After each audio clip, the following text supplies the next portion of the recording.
गीता यथारूप जो श्रील प्रभुपाद जी द्वारा संकलित है और लिखित है, उसके ऊपर हम लोग चर्चा कर रहे हैं।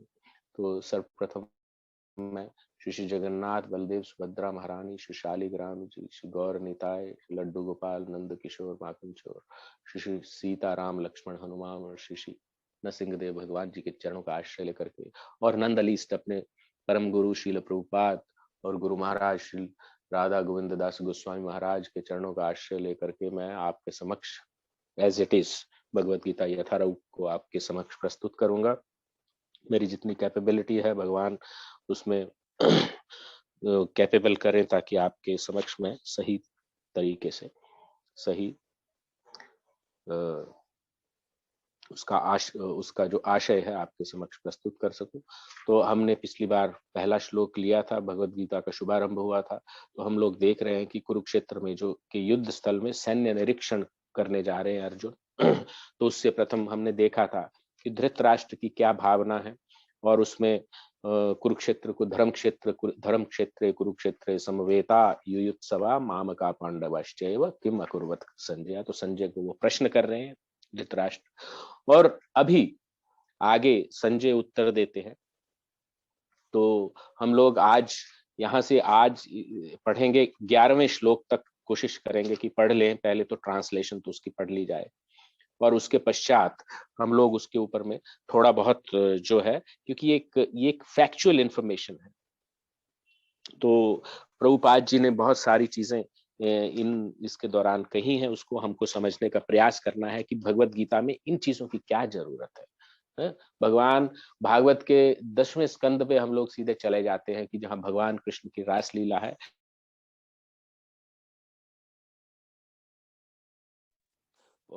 ये भी कार्य भगवान ने किए हैं, तो वो सारी चीजें जो हैं हमको देखनी चाहिए। तो वो अर्ध कुक्कुट न्याय की तरह, जैसे हमने बोला था कि मुर्गी का अगला भाग को फेंक दे और पिछला भाग एक्सेप्ट कर ले क्योंकि अंडा देता है, तो वो काट देने से नहीं चलेगा। तो आइए पढ़ते हैं। संजय वाच दृष्ट्वा तु पांडवानीकं व्यूढ़ं दुर्योधनस्तदा आचार्यम् उपसंगम्य राजा वचनम् अब्रवीत्। संजय ने कहा, दृष्टवा देखकर, तू केवल, लेकिन, पांडवा अनीकम पांडवों की सेना को, व्यूहम व्यूह रचना को, दुर्योधन राजा दुर्योधन ने, तदा उस समय, आचार्य शिक्षक गुरु के, उपसंगम में पास जाकर, राजा राजा वचनम शब्द अब्रवीत कहा। तो संजय ने कहा, हे राजन, पांडु पुत्रों द्वारा सेना की व्यूह रचना देखकर राजा दुर्योधन अपने गुरु के पास गया और उसने ये शब्द कहे। तो प्रभुपाद जी इसमें परपट में लिखते हैं, धृतराष्ट्र जन्म से अंधा था और दुर्भाग्यवश वह आध्यात्मिक दृष्टि से भी वंचित था। वह ये भी जानता था कि उसी के समान उसके पुत्र भी धर्म के मामले में अंधे, और उसे विश्वास था कि पांडवों के साथ कभी भी समझौता नहीं कर पाएंगे, क्योंकि पांचों पांडव जन्म से ही पवित्र थे। फिर भी उसे तीर्थ स्थान के प्रभाव के विषय में संदेह था, क्योंकि धर्म क्षेत्र कुरुक्षेत्र यानी धर्म का क्षेत्र है। इसलिए संजय युद्ध भूमि की स्थिति के विषय में उनके प्रश्न के मंतव्य को समझ गया कि क्यों वो पूछ रहे हैं, कहीं कुछ हो तो नहीं गया, कहीं कुछ कॉम्प्रोमाइज तो नहीं हो गया, या क्या हुआ। क्योंकि धर्म क्षेत्र में होता है, शायद उसके प्रभाव से कहीं उल्टा ना हो जाए। तो अतः वह निराश राजा को प्रोत्साहित करना चाह रहा था, और उसने उसे विश्वास दिलाया कि उसके पुत्र पवित्र स्थान के प्रभाव में आकर किसी प्रकार का समझौता करने नहीं जा रहे। और उसने राजा को बताया कि उसका पुत्र दुर्योधन पांडवों की सेना को देखकर तुरंत अपने सेनापति द्रोणाचार्य को वास्तविक स्थिति से अवगत कराने गया। यद्यपि दुर्योधन को राजा कहकर संबोधित किया गया है, तो भी स्थिति की गंभीरता के कारण उसे सेनापति के पास जाना पड़ा, और अतएव दुर्योधन राजनीतिज्ञ बनने के लिए सर्वथा उपयुक्त था। किंतु जब उसने पांडवों की व्यूह रचना देखी, तो उसका ये कूटनीतिक व्यवहार उसके भय को छुपा ना पाया। अब दो चीजें इसमें हो रही हैं, एक तो राजनीति का वर्णन हो रहा है, दूसरा भय का वर्णन हो रहा है। तो हालांकि दुर्योधन राजा उसको कहकर संबोधित किया जा रहा है, बाकी उसके सारे सेनापति हैं या जो भी हैं, और उसके अतिरथी महारथी हैं। तो उसके मन में एक तो भय था उसके अंदर, भय किस चीज का कि he wanted to win the war. तो देखिए आजकल मॉडर्न मैनेजमेंट में स्वॉट एनालिसिस करते हैं, strength, weaknesses, opportunities and threats. तो दुर्योधन ये सारी चीजें देख रहा है। अब देखेगा कि उस निरीक्षण करेगा कि अपोजिट आर्मी में कौन कौन है और हमारी इस तरफ कौन कौन है और कैसे उसको किसके मेरे को पास जाना चाहिए। द्रोणाचार्य जो हैं वो पांडवों के भी गुरु हैं, अर्जुन उनका प्रिय शिष्य है, कहीं उसके प्रति उनका मतलब कि वो he should not tilt towards him, उसके प्रति झुकाव ना हो जाए कहीं। तो he wanted to ensure everything so वो सारी स्ट्रेंथ वीकनेस का एनालिसिस करके जा रहा है। कृष्ण के पास गया था, उनसे उन्होंने नारायणी सेना को ले लिया कि वो जितनी ज्यादा सेना होगी तब विन करने में सक्षम होंगे। लेकिन दुर्योधन धर्म के मामले में अंधा था। भगवान कृष्ण की भगवत्ता को वो जानते हुए भी अनजान था, मतलब उसको यानी एक तरह से कवर्ड था उसका।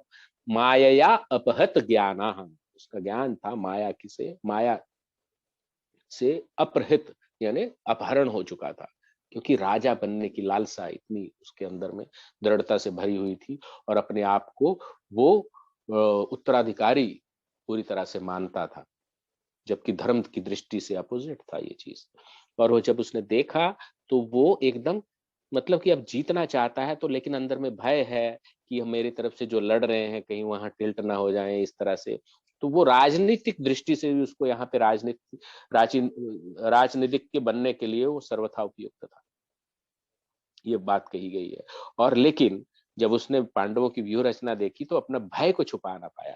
तो मतलब एक तरफ से वो मेंटली जो था ना वो एकदम भयभीत था, जबकि अर्जुन की परिस्थिति कंपैशनेट हो जाएगा, देखेंगे हम लोग आगे जाकर के। और वो चूंकि वो कृष्ण की शरण में है तो उसको कोई चिंता नहीं है कि जब तक कृष्ण मेरे पास है मेरे कोई चिंता की बात नहीं। तो यहाँ पे प्रभुपाद जी ऐसी ये भी कहना चाहते हैं कि दुर्योधन ये नहीं जानता था कि राखे कृष्णा मारे की, मारे कृष्णा राखेगी, तब वो सेनाएं कितनी बड़ी हो जाए काम नहीं करेंगी। तो मैं थोड़ा सा डेटा आपको देना चाहता हूं कि दो कौरवों और पांडवों की सेना में टोटल 18 अक्षौहिणी सेना थी। एक अक्षौहिणी सेना का अर्थ होता है वो एक 21,870 का मल्टीपल होता है। यानी अगर आप बेसिक यूनिट देखें तो एक रथ है, उसके साथ में एक एलिफेंट रहता है, जो मतलब कि एक मतलब कि हाथी के ऊपर में जो महावत के साथ में जो एक योद्धा रहता है। एक रथ एक महारथी है, फिर उसके पास हाथी के पास योद्धा है, और उसके साथ में 3 घुड़सवार योद्धा रहते हैं और 5 पैदल सैनिक रहते हैं। तो इसको एक मतलब कि एक पत्ती मानते हैं, एक पत्ती करके यूनिट आता है। मैं I just had this information from Mahabharat. मेरे को इतना ज्ञान नहीं है महाभारत का, लेकिन फिर भी हम सेनाओं का एक बार वो देखेंगे। तो एक अक्षौणी सेना में, एक अक्षौणी में 21,870 रथ होते हैं और उतने ही हाथी, 21,870। और घुड़सवार यानी उसके 3 गुना होते हैं। हमने देखा ना, 3 हॉर्सेस विद 1 रथा। और 5 पैदल सैनिक होते हैं। तो 65,610 यानी 3 घुड़सवार हो गए, और पैदल सैनिक वो हो गए 1,09,350। तो टोटल फिगर ये आती है 2,18,000 और 700 एक अक्षौहिणी सेना में। इतने तो यानी जो ह्यूमन बींग्स रहते हैं। और उसके साथ में आप घोड़े, जो रथों के घोड़े अलग लगा लो, सारथी लगा लो, फिर उसके हाथियों का महावत लगा लो, फिर घुड़सवारों में तो अकेला ही रहता है। खैर, तो इस तरह से मिला करके 3.5 लाख 4 लाख के 4.5 लाख के आसपास पूरी फिगर बन जाती है। तो एक अक्षौणी इतना हुई, उसको 18 से मल्टीप्लाई कर लीजिए आप, इतनी सेना थी। और 11 अक्षौहिणी सेना जो थी कौरवों के पास थी और 7 अक्षौहिणी सेना पांडवों के पास थी। So it is almost almost 1.5 time army जो कौरवों के पास ज्यादा थी। तो नेचुरली जब किंगडम्स में ज्यादा सेना रहेगी वही जीतने की बात होती है। लेकिन राखे कृष्णा मारे की, अगर कृष्ण रक्षा करने वाले हैं तो उनको कोई मार नहीं सकता। ये this is the crux in this particular thing. तो अगले श्लोक पे चलते हैं। पश्येता पांडुपुत्राणाम आचार्यं महतीं चमुं व्यूढ़ाम द्रुपद पुत्रेण तव शिष्येण धीमताम। तो वो अपने गुरु द्रोण के पास जाता है, सबके वो गुरु हैं, ब्राह्मण हैं। पश्य पश्य एताम, देखिए इस पांडुपुत्राणाम, पांडु के पुत्रों की, आचार्य, हे आचार्य, महतीम, विशाल, चमूम यानी सेना को, व्यूढ़ाम यानी व्यवस्थित व्यूह रचना की गई है उसकी है, द्रुपद पुत्रेण, द्रुपद के पुत्र के द्वारा, तव शिष्येण, तुम्हारे शिष्य के द्वारा, धीमता, अति बुद्धिमान। तो आचार्य को एक तो इंस्टिगेट कर रहा है और दूसरा उसकी वीकनेस को भी याद दिला रहा है, कहीं वो वीक ना पड़ जाए। हे आचार्य, पांडु पुत्रों की विशाल सेना को देखें, जिसे आपके बुद्धिमान शिष्य द्रुपद के पुत्र ने इतने कौशल से व्यवस्थित किया है। तो द्रुपद का पुत्र कौन है? धृष्टद्युम्न। तो उसको सेनापति बनाया गया था पांडवों की तरफ से सर्वप्रथम। तो परम राजनीतिज्ञ दुर्योधन महान ब्राह्मण सेनापति द्रोणाचार्य के दोषों को इंगित करना चाह रहा है। अर्जुन की पत्नी द्रौपदी के पिता राजा द्रुपद के साथ द्रोणाचार्य का कुछ राजनीतिक झगड़ा था और इस झगड़े के फलस्वरूप द्रुपद ने एक महान यज्ञ संपन्न किया, जिससे एक ऐसा पुत्र प्राप्त होने का वरदान मिला जो द्रोणाचार्य का वध कर सके। और द्रोणाचार्य से भली भांति जानता था, किंतु जब द्रुपद के पुत्र धृष्टद्युम्न युद्ध शिक्षा के लिए उसको सौंपा गया तो द्रोणाचार्य को उसे अपने सारे सैनिक रहस्य प्रदान करने में कोई झिझक नहीं हुई। अब धृष्टद्युम्न कुरुक्षेत्र की युद्ध भूमि में पांडवों का पक्ष ले रहा था और उसे द्रोणाचार्य से जो कला सीखी थी उसी के आधार पर उसने ये व्यूह रचना की थी। और दुर्योधन ने द्रोणाचार्य की इस दुर्बलता की ओर इंगित किया, जिससे वह युद्ध में सजग रहे और समझौता न करे। तो मतलब कैसे वो वाक्यों का प्रयोग करता है द्रोणाचार्य के प्रति, ताकि उसको मतलब उसका मतलब यानी सांप भी मर जाए और लाठी भी ना टूटे। इसके द्वारा वह द्रोणाचार्य को यह भी बताना चाह रहा था कि कहीं वह अपने प्रिय शिष्य पांडवों के प्रति युद्ध में उदारता न दिखा बैठे। और विशेष रूप से अर्जुन उनका अत्यंत प्रिय एवं तेजस्वी शिष्य था। और दुर्योधन ने यह भी चेतावनी दी कि युद्ध में इस प्रकार की उदारता से हार हो सकती है। तो एक स्टेटमेंट दे रहे हैं यहाँ पे दुर्योधन और आचार्य के पास जाकर के, और उसके अलग अलग मतलब मल्टी, एक तीर से बहुत सारे निशाने वो साध रहे। द्रोणाचार्य जो थे, जो द्रुपद और ये दोनों बचपन में मित्र थे ये, और द्रोणाचार्य एक ब्राह्मण व्यक्ति थे, बहुत गरीब थे वो, और उनका विवाह जो हुआ था कृपाचार्य की पत्नी जो थी, वो जुड़वा कृपाचार्य की जो बहन थी उनके साथ उनका विवाह हुआ था। और बहुत ये और जो वो जो राजा द्रुपद थे शिष्य होने के, तो साथ साथ हम लोग देखते हैं कि हम लोग बचपन में बहुत सारे लोग जो है गरीब भी होते हैं, अमीर भी होते हैं, एक स्कूल में पढ़ते हैं अगर गवर्नमेंट स्कूल की बात ली जाए, और कुछ वो कहीं पहुंच जाते हैं और कुछ वहीं इस गरीब के गरीब रह जाते हैं। तो इसी प्रकार की स्थिति हुई थी। लेकिन द्रोणाचार्य एक महान शास्त्र विज्ञान में बहुत अच्छे थे, और जब इस प्रकार से जब वो बहुत गरीब थे और अपने बच्चे को दूध तक नहीं पिला सकते थे, इतना उनके पास कुछ भी नहीं था, तो वो मतलब कि उनमें ऐसी बातचीत हुई कि जब भाई ऐसा होगा तो मेरे आधे राज्य के तुम मालिक हो, जैसे मित्रों में हो जाता है बचपन में। तो वो वहां पे गए तो Drupad was very much proud. राजा द्रुपद की स्टोरी बता रहा था, द्रुपद और द्रोणाचार्य किस प्रकार बचपन में मित्र थे, एक साथ शिक्षा प्राप्त करते थे, और कैसे उनका कॉन्फ्लिक्ट हुआ, और उस तरह से मतलब एक दूसरे के वो एक तरह से दुश्मन बन गए। फिर जब पांडु के पुत्रों को और कौरवों को और कौरव पांडवों को जब शिक्षा दी गई, तो द्रोणाचार्य ने अपना बदला लेने के लिए राजा द्रुपद से युद्ध करने के लिए भेजा। कौरव हार गए, फिर पांडव गए और पांडवों में अर्जुन ने राजा द्रुपद को हरा दिया और बंदी बनाकर उसको द्रुपद को लेकर के आए, इस तरह से किंगडम लिया। और उसके पश्चात में राजा द्रुपद बहुत ज्यादा एकदम क्रोध की आग में जल रहे थे, तो उन्होंने यज्ञ किया और धृष्टद्युम्न को यज्ञ के द्वारा पैदा किया गया। ताकि वो द्रोणाचार्य का वध कर सके। तो वो स्टोरी यहाँ पे कनेक्ट हो रही है। और दुर्योधन अब उनकी दुर्बलता बता रहे हैं। और जब धृष्टद्युम्न, वैसे उन्होंने शिक्षा के लिए द्रोणाचार्य को ही सौंपा गया।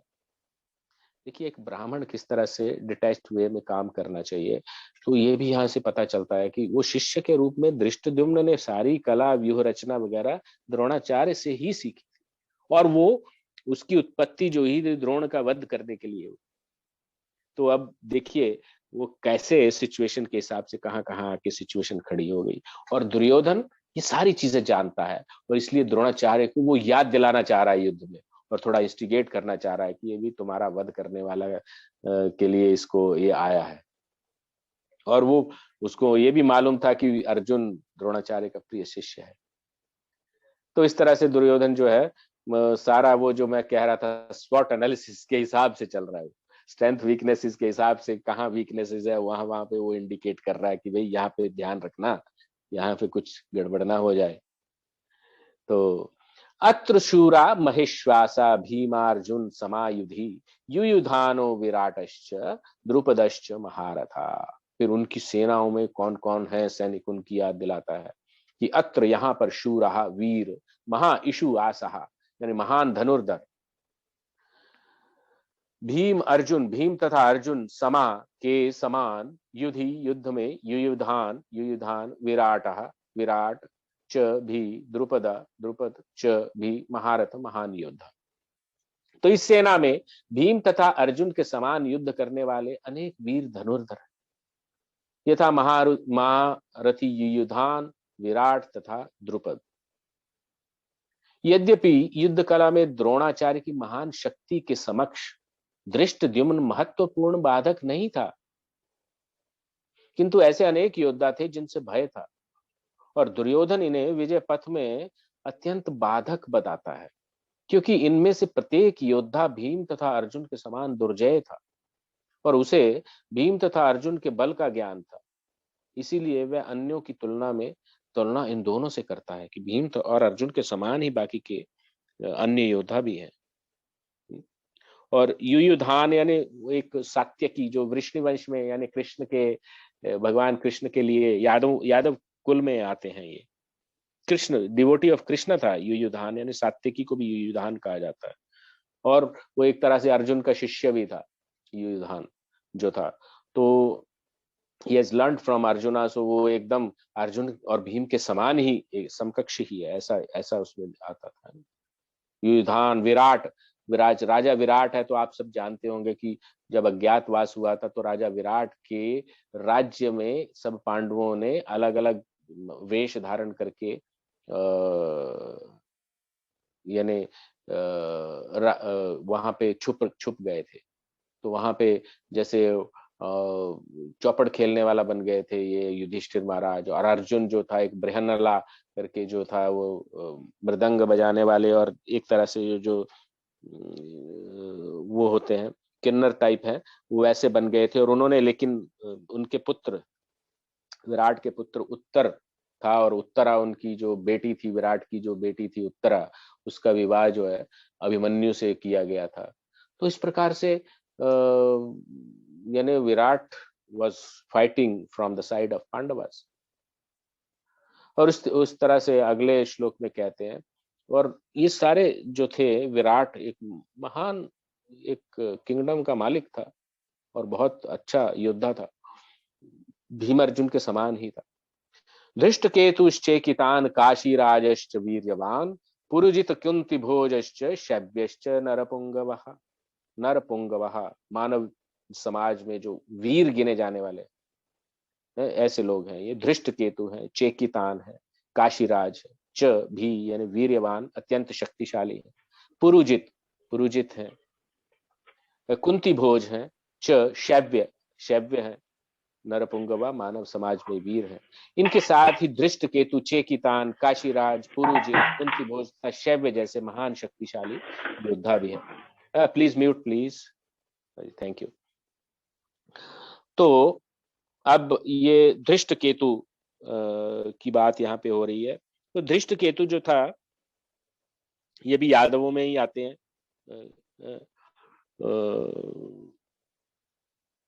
ये धृष्ट केतु को, ये शिशुपाल, आपको अगर मालूम हो तो शिशुपाल का ये पुत्र था। और चेदी राज, चेदी करके एक राज्य था, वहां पे ये थे धृष्ट केतु। और एक्चुअली नकुल की जो वो पत्नी थी, नकुल की जो पत्नी थी, इनकी बहन थी एक्चुअली धृष्ट केतु की। वास्तव में शिशुपाल तो भगवान कृष्ण से बहुत ईर्ष्या करते हैं, और भगवान कृष्ण ने उस राजसूय यज्ञ में उनका वध कर दिया था। जब वध हो गया तो उसके पश्चात में धृष्ट केतु को उनके स्थान पर राजा घोषित भगवान ने ही किया था। और धृष्ट केतु एक अच्छे गुणों वाला इंसान था, दुर्योधन से उनकी जमती नहीं थी। और साथ ही साथ नकुल की पत्नी के वो भाई भी थे, और पांडवों से वो युद्ध करते थे। और उनका पुत्र जो था वो चेकितान था। और महाभारत के युद्ध में आगे जाकर के उन्होंने नकुल को बचाया भी था। और इसी तरह से काशी राज थे। और काशी राज ने वाराणसी में जो थे, तो काशी राज एक्चुअली काशी प्रदेश के राजा, और उस समय जो राजा थे एक्चुअली दुर्योधन के भी ससुर थे एक तरह से, और भीम के भी ससुर थे।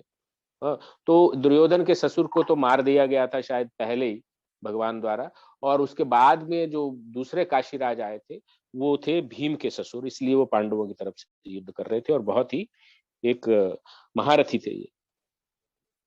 और उसी तरह से पुरुजित और कुंती भोज, ये दोनों आपस में भाई थे। और कुंती भोज तो, कुंती जो थी उनकी मतलब अपने भाई के बेटी, उनके भाई की बेटी थी। तो उन्होंने, कुंती भोज ने अडॉप्ट किया था, इसलिए वो पांडवों की तरफ से दोनों भाई जो थे लड़ाई कर रहे थे। और इस तरह शैव्य थे, वो यानी शिबी करके एक प्रदेश है, उसके राजा हैं वो। और जो शैव्य जो थे, जयद्रथ के साथ उनका कोई रिलेशन था, लेकिन जयद्रथ तो वही थे जो जो दुर्योधन के जीजा जी थे। शायद उनसे शादी हुई थी। और वो जब वनवास में उन्होंने जो द्रौपदी को हरण करने की चेष्टा की थी, लेकिन शैव्य थे, वो उनकी दुर्योधन से नहीं पटती थी, इसीलिए वो दुर्योधन के साथ नहीं गए, उन्होंने पांडवों के साथ युद्ध किया। और इसी प्रकार युधामन्यु और उत्तमौजा का भी आगे वर्णन आएगा। युधामन्युश्च विक्रांतः उत्तमौजाश्च वीर्यवान सौभद्रो द्रौपदेयाश्च सर्व एव महारथा। पराक्रमी युधामन्यु, युधामन्यु जो है ये द्रुपद का बेटा है, जैसे धृष्टद्युम्न है। और दूसरा उत्तमौजा भी जो है उसी का ही पुत्र है, द्रुपद का ही पुत्र है, दोनों भाई हैं ये। और ये धृष्टद्युम्न, उत्तमौजा और ये तीनों भाई पांडवों की तरफ से लड़ रहे हैं। पूरा परिवार ही एक तरह से द्रुपद का उस तरफ से, क्योंकि द्रौपदी के पिता हैं वो। और एकदम वो द्रोण के अगेंस्ट भी आ गए, तो उससे उस तरह से भी वो एकदम उनके अपोजिट ही हैं। तो सौभद्रा का पुत्र भी है जो अभिमन्यु है, उसकी भी बात की जा रही है।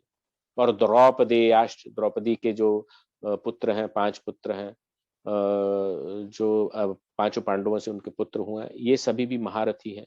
ये हालांकि बहुत यंग बच्चे थे ये, फिर भी उनको युद्ध में पूरा प्रशिक्षण उनके पिताजी द्वारा दिया गया था। और युधामन्यु जो होता द्रुपद का, अर्जुन के अंगरक्षक का भी उनके साथ, उनके रथ के साथ साथ वो चलते हैं। तो इस तरह से सारे महारथियों के नाम यहाँ पे गिनाए गए हैं 6ठे श्लोक तक।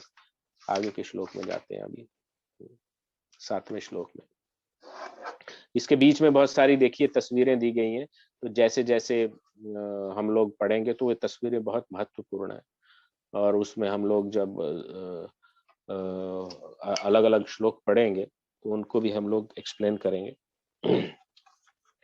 तो अस्माकं तु विशिष्टा ये तात्रिबोध द्विजोत्तमः नायका मम सैन्यस्य संज्ञार्थं तान् ब्रवीमि मे। अस्माकं हमारे, तु लेकिन, विशिष्टा विशेष शक्तिशाली, ये जो, तान उनको, निबोध जरा जान लीजिए, जानकारी प्राप्त कर ले। द्विजोत्तम ये ब्राह्मण श्रेष्ठ, नायक सेनापति कप्तान, मम मेरी सैन्यश्च सेना के संज्ञा अर्थम सूचना के लिए तान उन्हें ब्रवीमि बता रहा हूं ते आपको। किंतु हे ब्राह्मण श्रेष्ठ, आपकी सूचना के लिए मैं अपनी सेना के उन नायकों के विषय में बताना चाहूंगा जो मेरी सेना को संचालित करने में विशेष रूप से निपुण हैं। तो कौन कौन है वो? तो अभी अपनी सेना के बारे में, जो जैसे स्ट्रेंथ्स एंड वीकनेसेस, उनकी तरफ से क्या स्ट्रेंथ है, हमारी तरफ से क्या है। तो और अपने भी सेनापति का मनोबल बढ़ाने के लिए भवान भीष्मश्च कर्णश्च कृपश्च समितिञ्जया अश्वत्थामा विकर्णश्च सौमदत्तिस्तथैव च। भवान आप, भीष्म भीष्म पितामह, च भी कर्ण, च और कृपाचार्य, च तथा समितिञ्जया सदा संग्राम विजय, अश्वत्थामा अश्वत्थामा द्रोण के पुत्र हैं, ये विकर्ण उनके भाई हैं, च तथा सौमदत्ती सोमदत्त का पुत्र, तथा भी एव निश्चय ही, च भी। मेरी सेना में स्वयं आप, भीष्म, कर्ण, कृपाचार्य, अश्वत्थामा, विकर्ण तथा सोमदत्त का पुत्र भूरिश्रवा आदि हैं, जो युद्ध में सदैव विजयी रहे। They have a good track record of fighting and winning the Wars. तो इनको पूरा कैसे युद्ध को जीता जाए, अलग अलग स्ट्रेटेजी को पालन करके, तो इनको पूरा एक्सपीरियंस है। दुर्योधन उन अद्वितीय युद्ध वीरों का उल्लेख करता है जो सदैव विजयी होते रहे। विकर्ण दुर्योधन का भाई है और अश्वत्थामा द्रोणाचार्य का पुत्र है, और सोमदत्ती यानी भूरिश्रवा बाहलिकों के राजा का पुत्र है। कर्ण अर्जुन का आधा भाई है, क्योंकि वह कुंती के गर्भ से राजा पांडु के साथ विवाहित होने से पूर्व ही उत्पन्न हुआ था, और कृपाचार्य की जुड़वा बहन द्रोणाचार्य को ब्याही थी। तो इसी तरह से वो कृपाचार्य को भी वहां पे वर्णन कर रहा है। तो इस प्रकार से वो अपने अपने साइड के जितने भी लोग हैं उनका यहाँ पे वर्णन करता है।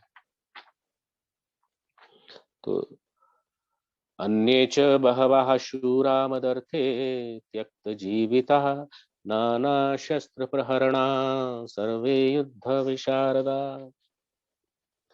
तो अब देखिए क्या कहते हैं, अन्य अन्य सब, च भी बहवा अनेक, शूरा वीर, मत अर्थे मेरे लिए, त्यक्त जीविता जीवन का उत्सर्ग करने वाले, जीवन को अपना जीवन को चढ़ा देने वाले, बलिदान कर देने वाले, नाना अनेक, शस्त्र आयुध, प्रहरणा से युक्त सुसज्जित, सर्वे सभी, युद्ध विशारदा युद्ध विद्या में निपुण। तो ऐसे अन्य अनेक वीर भी हैं जो मेरे लिए अपना जीवन त्याग करने के लिए उद्यत हैं, और वे विविध प्रकार के हथियारों से सुसज्जित हैं और युद्ध विद्या में निपुण हैं।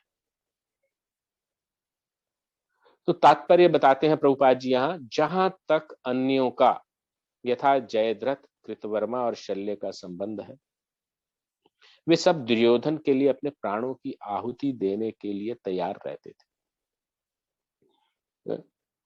और दूसरे शब्दों में ये पूर्व निश्चित है कि वे अब पापी दुर्योधन के दल में सम्मिलित होने के कारण कुरुक्षेत्र के युद्ध में मारे जाएंगे।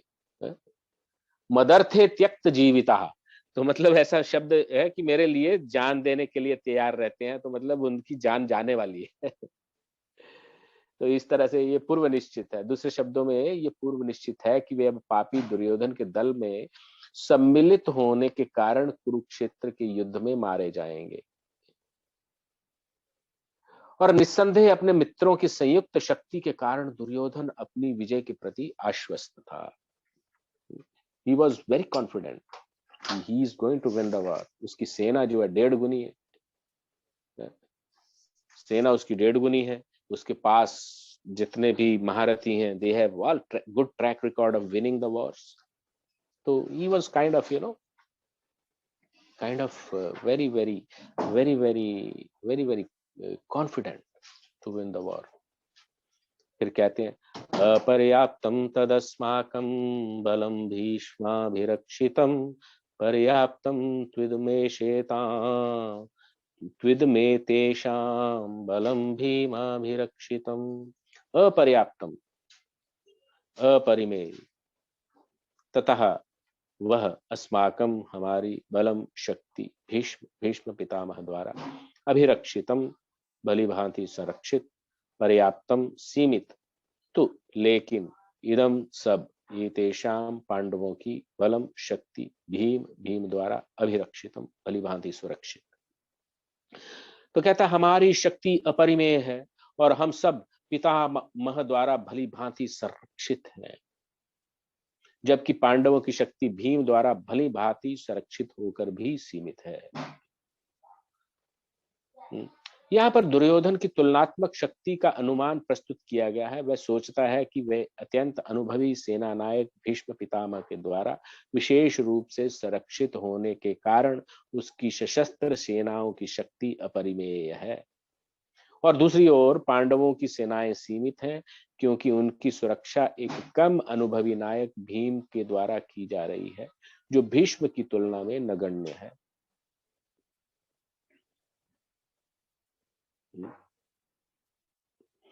और भीष्म और भीम का यहाँ पे कंपैरिजन किया जा रहा है। एंड देन दुर्योधन सदैव भीम से ईर्ष्या करता था क्योंकि वह जानता था कि यदि उसकी मृत्यु कभी हुई तो वह भीम के द्वारा ही होगी, क्योंकि भीम ने प्रण भी लिया था। किंतु साथ ही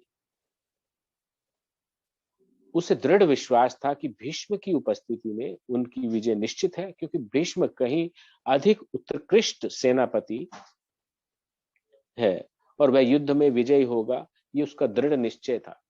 क्योंकि एक तो जो भीष्म पितामह थे उनको तो इच्छा मृत्यु का वरदान था, वो ऐसी उनकी मृत्यु हो ही नहीं सकती थी। तो वो सेना नायक हैं, तो उनकी सेना के उनके उनके यानी what you call in the leadership of Bhishma, he is very sure to win the war. और वो मतलब कि एक्चुअली एक तरह से वो अपने भय को छुपाने के लिए अपना उत्साह बढ़ा रहा है, अपनी सेना का भी उत्साह बढ़ा रहा है, which is a role of a leader definitely. इस श्लोक की बारे में उसका दूसरा भी एक अर्थ है अन्य संप्रदायों द्वारा, बट हम लोग यही इसी को सीमित करेंगे। उसमें अपर्याप्तम वर्ड का मीनिंग कुछ अलग है, तो उसमें यानी वो इंडिकेट करता है कि दुर्योधन बहुत भयभीत है एक्चुअली, और पर्याप्तम का सीमित जो किया गया है तो उसमें मतलब कि ऐसा इंडिकेट होता है कि दुर्योधन यहाँ पे डर गया है और पहले ही साइकोलॉजिकली वो हार चुका है। तो इस तरह से उसको डिपिक्ट किया है। बट इन एनी केस दोनों ही केसेस में हम लोग ये देखते हैं कि जो दुर्योधन मतलब कि उनकी साइंस जो है अच्छे नहीं दिख रहे हैं उसके प्रति। तो अयनेषु च सर्वेषु यथा भागम अवस्थितः भीष्ममेवाभिरक्षन्तु भवन्तः सर्व एव हि। अयनेषु मोर्चों में च भी सर्वेषु सर्वत्र यथा भागम अपने अपने स्थानों पर अव्यवस्थिता स्थित भीष्मम भीष्म पितामह की एव निश्चय ही अभिरक्षन्तु सहायता करनी चाहिए, भवन्ता आप सर्वे सब के सब एव ही निश्चय ही। अतएव सैन्य व्यूह में अपने अपने मोर्चों पर खड़े रहकर आप सभी भीष्म पितामह की पूरी पूरी सहायता दें। है ना, भीष्म और भीम का उन्होंने जो कंपैरिजन किया है, और उसके पश्चात कि मतलब he is very important person, he is उनको बोन है इच्छा मृत्यु का जो उनको वरदान मिला हुआ है, तो उनकी रक्षा करना बहुत आवश्यक है, क्योंकि वो रहेंगे तो हमारी जो युद्ध में कोई हमें हरा नहीं पाएगा। भीष्म पिता के शौर्य की प्रशंसा के बाद दुर्योधन ने सोचा कि कहीं अन्य योद्धा ये न समझ लें कि उन्हें कम महत्व की दिया जा रहा है। अतः दुर्योधन ने अपने सहज कूटनीतिक ढंग से स्थिति संभालने के उद्देश्य से उपरयुक्त शब्द कहे। उसने बलपूर्वक कहा कि भीष्मदेव निस्संदेह महानतम योद्धा है, किंतु अब वे वृद्ध हो चुके हैं। अतः प्रत्येक सैनिक को चाहिए कि चारों ओर से उनकी सुरक्षा का विशेष ध्यान रखे और हो सकता है वे किसी एक दिशा में युद्ध करने में लग जाएं और शत्रु इस व्यस्तता का लाभ उठा ले। अतः यह आवश्यक है कि अन्य योद्धा मोर्चों पर अपनी अपनी स्थिति पर अडिग रहे और शत्रु को व्यूह ना तोड़ने दे। और दुर्योधन को पूर्ण विश्वास था कि कुरुओं की विजय भीष्मदेव की उपस्थिति पर निर्भर करती है। उसे युद्ध में भीष्मदेव तथा द्रोणाचार्य के पूर्ण सहयोग की आशा थी, क्योंकि वह अच्छी तरह से जानता था इन दोनों ने उस समय एक शब्द भी नहीं कहा था जब अर्जुन की पत्नी द्रौपदी की असहाय अवस्था में भी भारी सभा में उसे नग्न किया जा रहा था, और जब उसे उनसे न्याय की भीख मांगी थी तो उन्होंने कुछ भी नहीं कहा था। ये जानते हुए भी इन दोनों सेनापतियों के मन में पांडवों के लिए स्नेह था। दुर्योधन को ये आशा थी कि वे स्नेह को उस तरह त्याग देंगे जिस तरह से उन्होंने द्रुत क्रीड़ा के अवसर पर किया था। तो ये एक पोर्शन जो है आज हमारा यहाँ पे जो हम लोग फिनिश कर रहे हैं आज 1.1 से लेकर 1.11 तक, जिसमें जो अर्जुन यानी दुर्योधन की मनस्थिति का वर्णन किया गया है।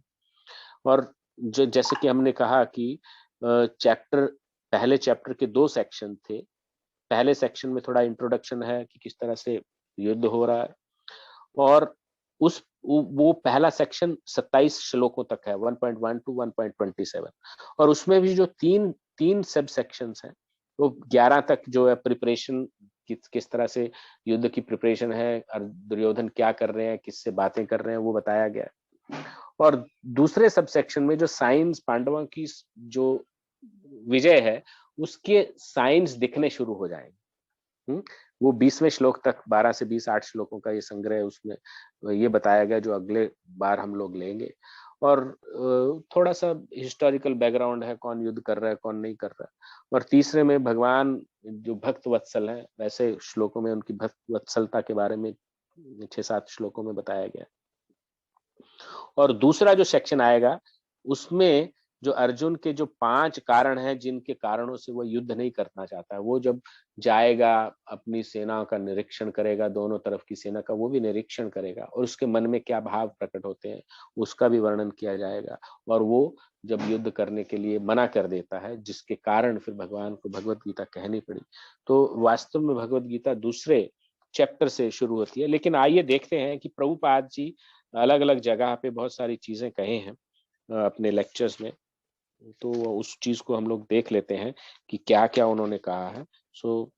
मैं I just want to highlight those things. उन्होंने काफी कुछ कहा है प्रभुपाद जी ने। I will just like to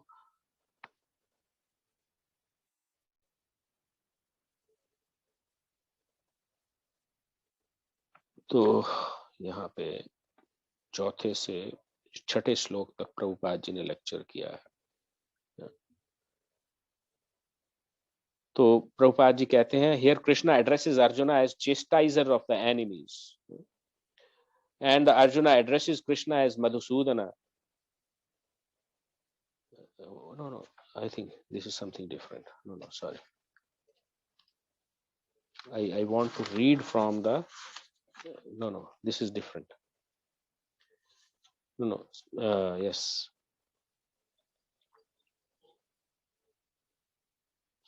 ये तो दृष्टद्युम्न के बारे में आपको बता चुका हूँ। दृष्टद्युम्न का पूरा उन्होंने द्रुपद का स्टोरी बताया है। तो यहाँ पे प्रभुपाद जी कहते हैं, Duryodhana is pointing this out that Dronacharya might become angry. This rascal has learnt from me and now he wants to kill me. But no, duty is duty. After all, everyone will die. Nobody will continue to exist forever. Therefore, nobody should be afraid of death. We should not deviate from our real duty, being afraid of death. That is Vedic civilization. So Duryodhana wanted to point out, this boy, your disciple, is meant for killing you. He has nicely arranged this military phalanx just to defeat you. And he has learned this art from you. Therefore, he is using the word dhimata. Dhi means intelligence and mat means one who possesses. So every word used is full of meaning. The Sanskrit language is so nice. Sanskrit, sanskara. Sanskrita means reform. and the alphabet is called Devanagari. Just as in Europe Roman letters are used, so in the upper planetary system these letters are used, Devanagari. In the cities of the demigods, and the language is called Sanskrita, most reformed. Sanskrit is mother of all languages. Even on this planet, Latin is derived from Sanskrit. For example, maternal and matri shabd, and the paternal, the pitri shabd. तो प्रभुपाद जी मतलब इसको अलग direction में ले गए हैं, और basically वो कह रहे हैं कि धीमताओं, वो दुर्योधन अपना द्रोणाचार्य को धीमताम यानी बुद्धिमान कहने की कोशिश कर रहे हैं। तो उस वजह से मतलब कि आप अपनी बुद्धि का प्रयोग कीजिए कि he has been born, Dhrishtadyumna आपको मारने के लिए ही बना है। So my dear teachers, just see how many shoulders are standing there on behalf of the Pandavas, and they have been arranged by your disciple who is meant for killing you. Just remember this. Please don't make noise, huh? Okay. So, तो लेकिन यहाँ पर प्रभुपाद जी आगे philosophical point देते हैं. When death comes, nobody can check it. Death is God. When Krishna desires that this man should now be killed, nobody can check it. Rakhe Krishna mare ke, and mare Krishna rakhe ke. If Krishna desires to kill someone, nobody can give him protection, and if he wants to save somebody, nobody can kill him. This is Krishna's protection. So these big commanders in chief, Dronacharya, Bhishma Deva, and Karna, were very, very powerful. Arjuna was nothing compared to them. And Parikshit Maharaj made this comparison. My grandfather was just like an ordinary fish, and these commanders were like Timingala. तो ये actually Bhagavatam में भी story आती है। तो परीक्षित महाराज जब शुकदेव गोस्वामी से संवाद कर रहे हैं, तो उस प्रकार उन्होंने इन सभी जो भी कमांडर थे, महारथी कमांडर, उनको तिमिंगल नामक मछली से कंपैरिजन किया। तो प्रभुपाद जी अब भागवतम से भी लेकर के आ रहे हैं। तो बोलते we get information from Vedic literature that there is a big fish called Timingala. बड़ी से बहुत बड़ी मछली होती है जो वेल मछली को भी निकल जाती है, इतनी बड़ी मछली होती है। So Timi means whale, and just imagine how big such a fish is. So these commanders, Karna, Dronacharya, and Bhishma, were compared to Timingal, and Arjuna, although very powerful, was compared to a Timi. So Parikshit Maharaj admitted it was not possible for my grandfather to win the battle against these big commanders. तो उनके दादा जो थे, परीक्षित महाराज के दादा यानी परीक्षित महाराज अभिमन्यु के पुत्र थे, और अभिमन्यु के पिताजी थे अर्जुन। तो मेरे दादा के लिए बोलते ये जीतना संभव नहीं था, क्योंकि वो तिमिंगल मतलब वेल को भी निकल जाते हैं। तो एक कमांडर मतलब सैकड़ों हजारों उनको योद्धाओं को जो थे मारने में समर्थ थे। So it was only by the grace of Krishna that he was saved. Therefore our conclusion should be that we should always be under the protection of Krishna. This is Sharanagati, surrender. Surrender means that I'm surrendering to Krishna with full faith, and he is quite able to give me protection. With full faith, yes, Krishna is so powerful. Krishna is so great that I am surrendering unto him from this day onwards. So Krishna, I was wandering throughout the universe, life after life, without knowing my relationship with you. Now today I surrender unto you. Kindly accept me and engage me in your service. This is called surrender. तो प्रभुपाद जी उसको शरणागति के साथ जोड़ रहे हैं यहाँ पे, है ना। तो इस तरह से आगे कहते हैं, चौथे से छठे श्लोक के लिए उन्होंने लिखा है कि by meaning this great fighters, what spiritual progress do we make? By mentioning we are meant for chanting Hare Krishna Mahamantra, and so what do we gain by chanting the name of these great fighters? मतलब ये भगवत गीता के अंदर में ये इनके बारे में क्यों मेंशन किया गया है, ये बात बता रहे हैं। So but one thing is nirbandha Krishna sambandhe yukta vairagya muchyate. Wherever there is a connection with Krishna, that also becomes Krishna. This is the subtle form of philosophical understanding. The Sahajiyas do not read Bhagavad Gita. They jump over to Srimad Bhagavatam, 10th canto, Krishna's Ras Leela, and Krishna is connected with Ras Leela and not with this Leela. तो भगवान खाली रास लीला से connected नहीं है, वो इस युद्ध की लीला से भी कनेक्टेड है. And they make such a distinction. Krishna is fighting Leela, Ras Leela, and for Ras Leela pastimes are the same because Krishna is in the center. ये प्रभुपाद जी कंक्लूजन दे रहे हैं. फिर आगे कहते हैं कि so we should not neglect mentioning these warriors names. इनका नाम को नेग्लेक्ट नहीं करना चाहिए. Krishna wanted to gather all the demonic warriors of the battlefield of the Kurukshetra and kill them, and that was his plan. Nirbandha Krishna Sambandhe. We should not be attached to things, but should try to understand that there is a relationship with Krishna. And as soon as there is a relationship with Krishna, we shall properly utilize things. तो भगवान के संबंध में सारी चीजें उनकी सेवा के लिए यूज करना चाहिए, चाहे वो अब वॉर का डिस्क्रिप्शन है और चाहे रास लीला का डिस्क्रिप्शन है, because the Krishna is in the centre. और यहाँ पे उन्होंने एक वैष्णव क्वालिटी और भी मेंशन की है. तो बोलते somebody was criticizing me. Swamiji, you are introducing this Hare Krishna movement, people are becoming cowards. कायर बन रहे हैं लोग. They are simply chanting Hare Krishna. खाली हरे कृष्ण महामंत्र बोलते हैं और कुछ कहते नहीं है. So I replied, you will see the power of this Hare Krishna movement in the due course of time. So one of the 26 qualifications of Vaishnava is Daksha, expert. He has to be expert. If there is a need of fighting, Vaishnava can fight very expertly. That is also needed. Krishna consciousness does not mean one-sided. एक तरफा नहीं है. As Krishna is all pervading, the Krishna consciousness movement should be all pervading. It should touch everything, even politics and sociology, everything, if required.